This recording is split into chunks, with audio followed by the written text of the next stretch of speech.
world. We're live right now from Houston, Texas, Republic TV, bringing you the full picture.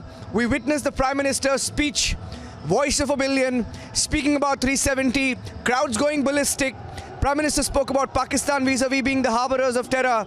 Terror whether 26/11 or 9/11, bringing the focus agenda of this trip to global security.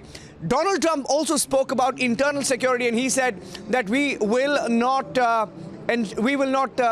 let immigrants or illegals enter our country, something that is also resonating back home in India. The Prime Minister spoke with confidence of a global leader with assurance of everything is fine slogan that we've been discussing here in reply to the Howdy Modi event. He had the audience at Howdy, my friends, that's how it began.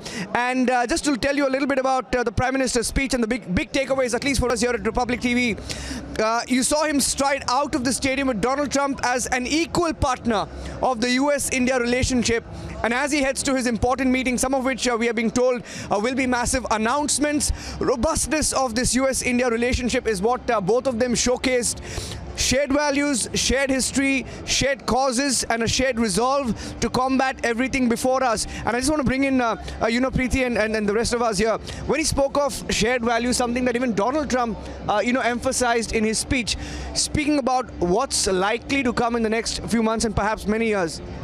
I think one of the shared values was highlighted both by the Prime Minister and Mr. Trump was that they both spoke to the Indian American diaspora and how they have been integrated into the American mainstream and the tremendous role it has played in strengthening US-India relations. And that shared values is really the values of democracy, liberty, freedom, human rights, that people of India and America, it's just in the cultural DNA of both the nations. And I think both of them acknowledged that, appreciated that. What I thought was tremendous was that the US president spoke with great enthusiasm about the Indian American community here.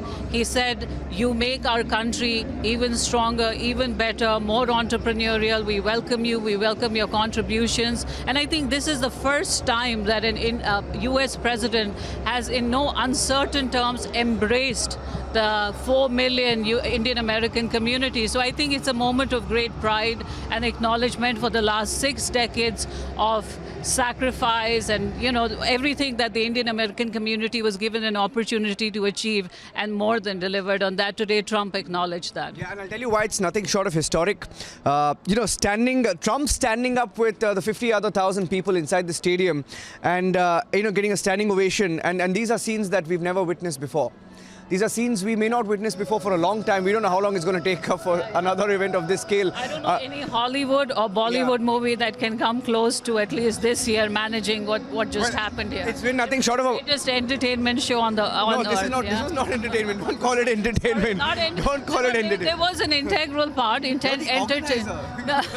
Come on. No. I'm saying there was an entertaining aspect in which the most important messages were delivered by two of the savviest global leaders. Absolutely. And it's I think the whole world will be, and I think these pictures will be talked about the world over for the next many days to come. And on that note, I'm just going to lead into that part where the Prime Minister spoke about Article 370. You had to be here to see it, to believe it. We were in this enclosure. Just take a look at, this is the view that we had, and you had 50,000 people, all of those seats filled. And everybody giving a standing ovation when Article 370 was announced by the Prime Minister here, when he reminded them about Article 370 and his fight against terror. You should have seen it to believe it. We'll play that out once again.